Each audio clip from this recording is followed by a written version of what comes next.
Horror कहानियाँ थी। खून की प्यास पार्ट 2। और उसके बाद वो जंगल एक बार फिर से सुमन की चीखों से गूंज उठा। लेकिन आज की रात सुमन की चीखों को सुनने वाला वहां पर कोई भी नहीं था। अगर वहां पर कोई मौजूद था तो बस हरिया, जो कि अब एक भेड़िए में बदल चुका था। सुमन के बालों को पकड़कर घसीटते हुए वो जंगल के बीचों बीच एक जगह पर ले जा रहा था। अगली सुबह गांव में। अरे भाई, पता नहीं क्या बात है, अपने गांव का हरिया किसान और उसकी पत्नी सुमन दोनों गायब हैं। दोनों का कोई अता पता नहीं। अरे कैसी बातें कर रहे हो भाई, ये कब हुआ है? अरे पूरे गांव में खबर फैली पड़ी है। कल रात को दोनों खेत की तरफ जा रहे थे, लेकिन लौटकर आए ही नहीं। तो हो सकता है अपने खेत पर होंगे। पूरा गांव ढूंढ कर आया है भाई। जानते हो क्या मिला वहां पर? क्या हुआ भाई? क्या मिला? बताओ हमें क्या मिला? अरे हरिया की पत्नी सुमन के कपड़े पड़े हुए थे। शरीर का एक एक कपड़ा फटा हुआ झोपड़ी के बाहर पड़ा था, लेकिन दोनों पति पत्नी का कोई पता ठिकाना नहीं था। अरे भाई, लेकिन उसका जो दोस्त है ना रामू किसान, उससे पता करके आते हैं ना। अब तक तो दोनों साथ ही खेत पर जाया करते थे। हाँ, हमें उसके घर जाना चाहिए भाई। चलो वहाँ चलते हैं, चलो। वो सारे लोग रामू के घर पर पहुंचते हैं। रामू अपने घर के बाहर बैठकर हुक्का पी रहा था। आज सारे के सारे लोग टोली बनाकर मेरे घर क्यों आ रहे हैं? क्या कोई मर गया क्या भाई? अरे कैसी बातें कर रहे हो? तुम्हारा सबसे अच्छा दोस्त हरिया और उसकी पत्नी गायब है और तुम यहाँ बैठकर हुक्का पिए जा रहे हो हैं? रामू ने अजीब सी नजरों से उन सब गांव वालों की तरफ देखा, जिसकी वजह से वो लोग एक बार के लिए डर गए। गायब है? अरे गायब नहीं है, मुक्ति मिल गई है। उन दोनों को मुक्ति मिली है। इस दुनिया में आकर हर इंसान पाप करता है और उसे उसके पापों के लिए मुक्ति मिलना बहुत जरूरी है। अरे ये कैसी बहकी बहकी बातें कर रहे हो भाई, हैं? और इसका चेहरा अजीब सा क्यों लग रहा है? लगता है दोस्त के मरने का गम बैठ गया है। पागल हो गया है शायद ये पागल। ये बात सुनते ही रामू चीख कर जोर से चिल्लाते हुए कहता है, पागल मैं नहीं हूँ, पागल तुम सब हो।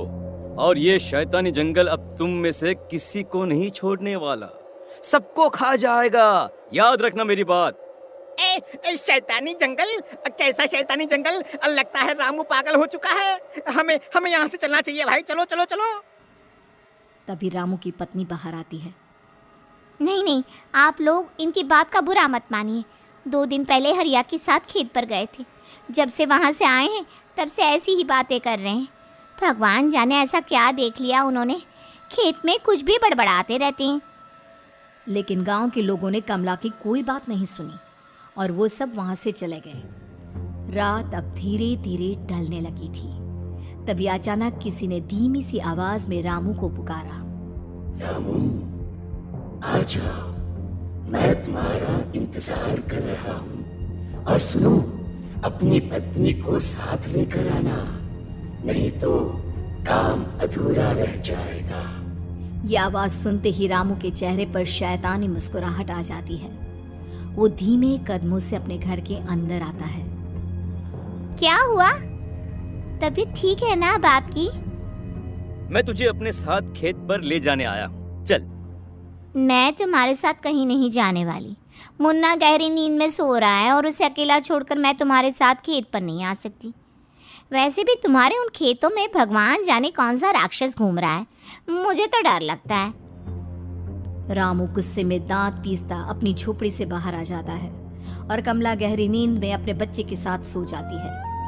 तभी अचानक रात को रामू की झोपड़ी के ऊपर एक साया वही गाना गुनगुनाते हुए घूमने लगता है जो हरिया के मोबाइल में बजा करता था। मैं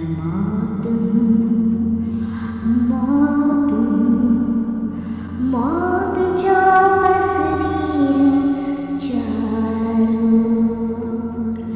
जो आएगी कहीं से निगल जाएगी सबको।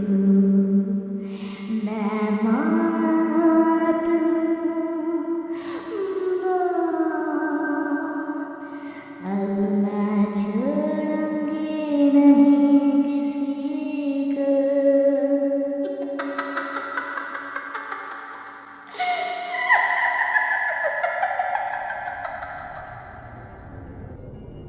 ये आवाज सुनकर रामू की पत्नी कमला की आंख खुलती है और वो देखती है कि उसका मुन्ना अपनी जगह से गायब था। कमला चीखते हुए बाहर दौड़ कर आती है। वहां पर उसने देखा कि रामू ने अपने बच्चे को झोपड़ी के बाहर एक पेड़ से उल्टा लटकाया हुआ था और उसका बच्चा चीख चीख कर रो रहा था। वहीं दूसरी तरफ एक साया बच्चे के ठीक नीचे आग जलाकर उसके चारों तरफ हैवानों की तरफ नाच रहा था। छोड़ दो मेरे बच्चे को। अरे क्या कर रहे हो तुम? शर्म नहीं आती तुम्हें अपने ही बच्चे को इस तरह मौत के हवाले करते हुए? अपना बच्चा? किसने कहा ये मेरा बच्चा है? अरे ये तो उस रामू की औलाद है, इस गांव के किसान रामू की, और मेरी दुश्मनी इस गांव के हर इंसान के साथ है। क्या? कैसी बात कर रहे हो तुम? और ये औरत कौन है? ये मेरे बच्चे को खा जाएगी। तभी अचानक से उस साया ने एक बेहद खतरनाक दिखने वाली औरत का रूप ले लिया और उसकी आंखों से आग निकल रही थी। सही पहचाना तूने, मैं तेरे बच्चे को खा जाऊंगी। अगर तू अपनी इस हैवान पति रामू के साथ जंगल नहीं आई तो मैं तेरे बच्चे को खा जाऊंगी।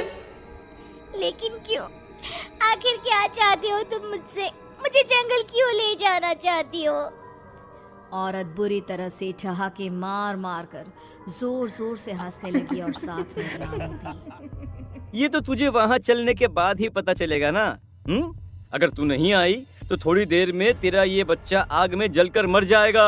चल जल्दी। नहीं नहीं, मेरे बच्चे को छोड़ दो। तुम जहाँ कहोगे मैं तुम्हारे साथ चलने के लिए तैयार हूँ। और उसके बाद उस बच्चे को झोपड़ी में लिटाकर आगे आगे वो साया चल रहा था और उसके पीछे पीछे रामू अपनी पत्नी के बाल पकड़कर उसे घसीटते हुए जंगल की तरफ ले गया। जंगल में जाने के बाद, कितनी खूबसूरत हो तुम। आज की रात बस तुम और मैं एक दूसरे के साथ रहेंगे। मुझे तुमसे बहुत डर लग रहा है। तुम्हें क्या हो गया है? तुम तो बिल्कुल ठीक थे। वो होगा जो हमारे बीच होना चाहिए। तो आओ आओ, अपने आप को मेरे हवाले कर दो। कमला ने डर की वजह से अपनी दोनों आंखें कसकर बंद कर ली थी। रामू ने बुरी तरह से चीख कर कमला से कहा, आंखें खोलो अपनी और मेरी तरफ देखो। कमला ने जैसे ही अपनी आंखें खोली उसने देखा कि रामू एक खतरनाक खूनी हैवान में बदल चुका था। कौन हो तुम? जाने दो मुझे। क्या चाहते हो मुझसे? वही जो एक आदमी एक औरत से चाहता है। मैं तुम्हारा पति रामू नहीं, बल्कि इस जंगल का एक भेड़िया हूँ, और आज की रात तुम्हारे खून से अपनी प्यास बुझा जाऊं। और उसके बाद वो जंगल कमला की दर्दनाक चीखों से गूंज उठा। अगली सुबह कमला के कपड़े भी जंगल में उसी तरह पाए गए जैसे कि सुमन के पाए गए थे। इस घटना के बाद पूरे गांव में दहशत का माहौल था। अपने माँ बाप की मौत और गांव में हो रहे इस तरह की घटनाओं की खबर सुनकर किशन शहर से गांव लौट आया था। अपने माँ बाप की बेदर्द मौत की वजह से वो बहुत परेशान था। तभी अचानक उसे अपने घर में खाट के नीचे पड़ा हुआ वो मोबाइल फ़ोन मिला जो उसने अपने पापा हरिया को गिफ्ट किया था।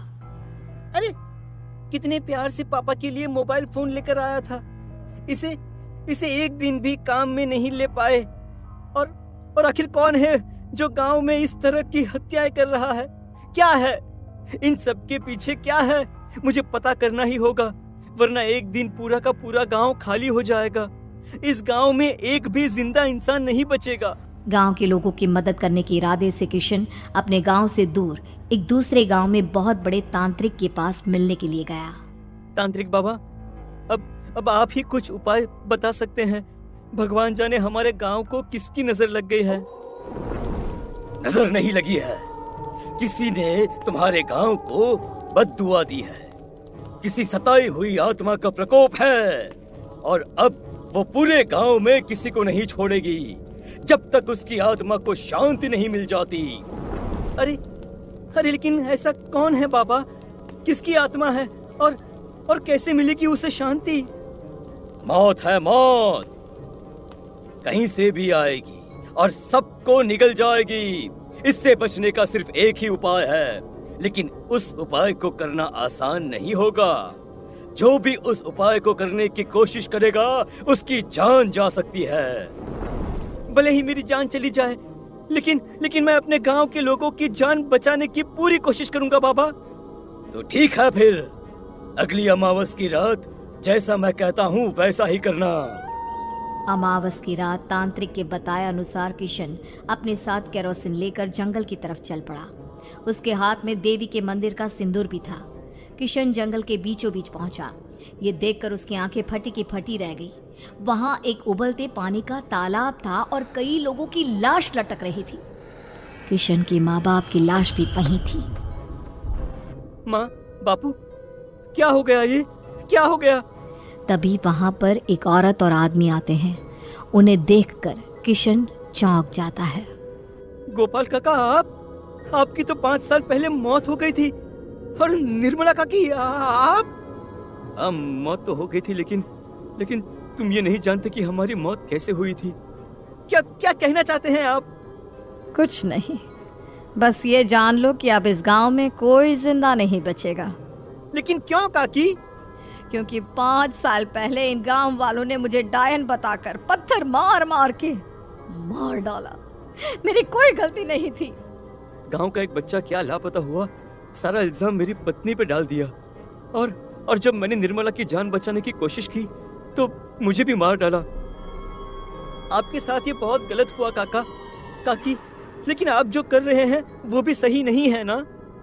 तुम यहाँ से चले जाओ, वरना तुम भी नहीं बचोगे।